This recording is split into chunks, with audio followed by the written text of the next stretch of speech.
Hi, Tim. Well, this generation of players have been labeled for a while the golden generation of U.S. soccer. How do you see as the veteran in the group how the group is dealing with the pressure that you already saw in the World Cup, but now more mature, more experienced, and now an opportunity to make a jump in quality outside of CONCACAF again?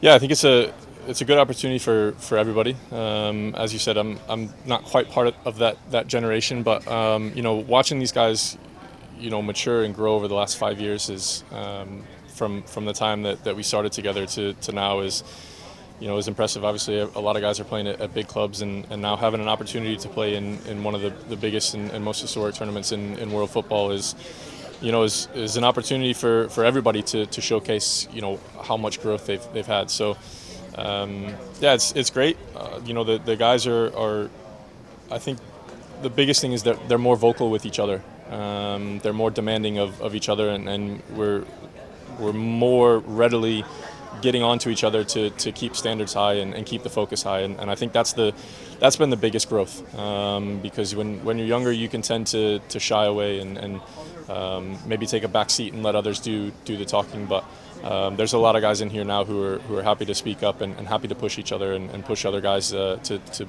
be even better. Last one on my part. Your journey, like before the World Cup, you weren't necessarily like in the picture, and then you became starter. You're a pillar of this team, captain sometimes, and for the last 2 years you've been one of the main guys. You're going to be probably a starter in Copa America. You were a starter against Colombia, Brazil, etc. Talking about your journey, and when you look back and you realize what you've done in the last 2 years, what it means for you. It's going back too far, to be honest with you. I'd be here for days. No, it's amazing. I sit there and sometimes think to myself, where I've come from, what I've done.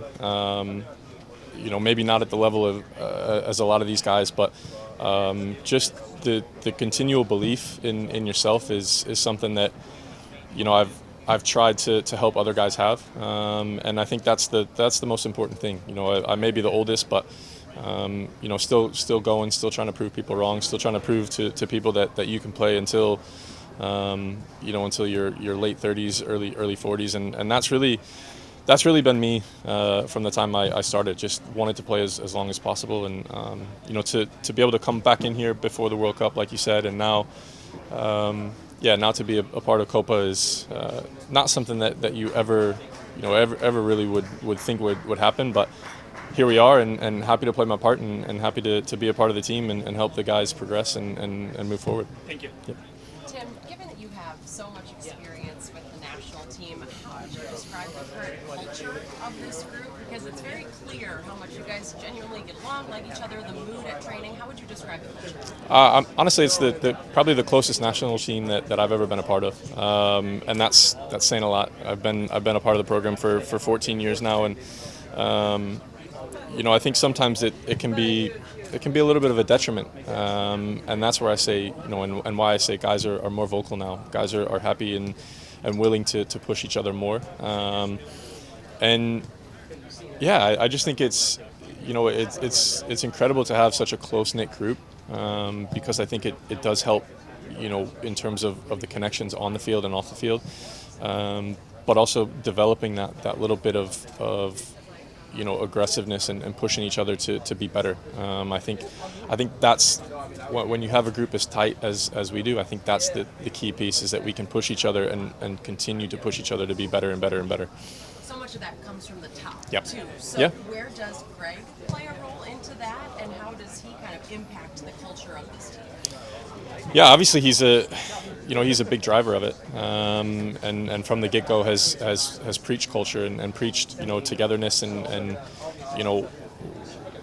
we always say we may not be the most talented, but if we're the closest and the tightest connected, we can overcome a lot, and again, that comes from him, and that started from the very beginning, and by putting his hands and creating what we have, in terms of a leadership, group, 5, 6, 7 guys, all pushing and pulling in the same direction. It created that, and it's just a trickle-down effect. And I think he deserves a lot of credit for creating that, because it wasn't and hasn't always been like that, and it has been fractured in the past. And to have what we have now is, I I can't tell you how exciting it is to come in here every single time, knowing what you're coming into and knowing who you're going to be with and the guys you're going to see.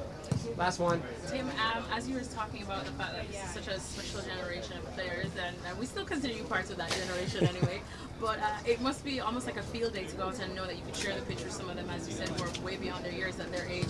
For you, for this tournament, for the Copa America, who would you like to see really just put their hands up, take the center stage, I suppose, for the US? Yeah, like I said, it's fun coming in here. It's amazing to be with these guys, and each and every camp you see somebody having a little bit more of a voice and stepping up. I think naturally you think of defenders and center backs as being leaders, and obviously I'm not going to play forever. There is no such thing as forever. So, I'd love to see Chris, Richards step up more, be more vocal, take more of a leadership role, and I think he can do that. He has all the tools, all the attributes to do that, and I think from a playing standpoint, just that's from a leadership standpoint. From a playing standpoint, Gio has continued to grow and grow and grow.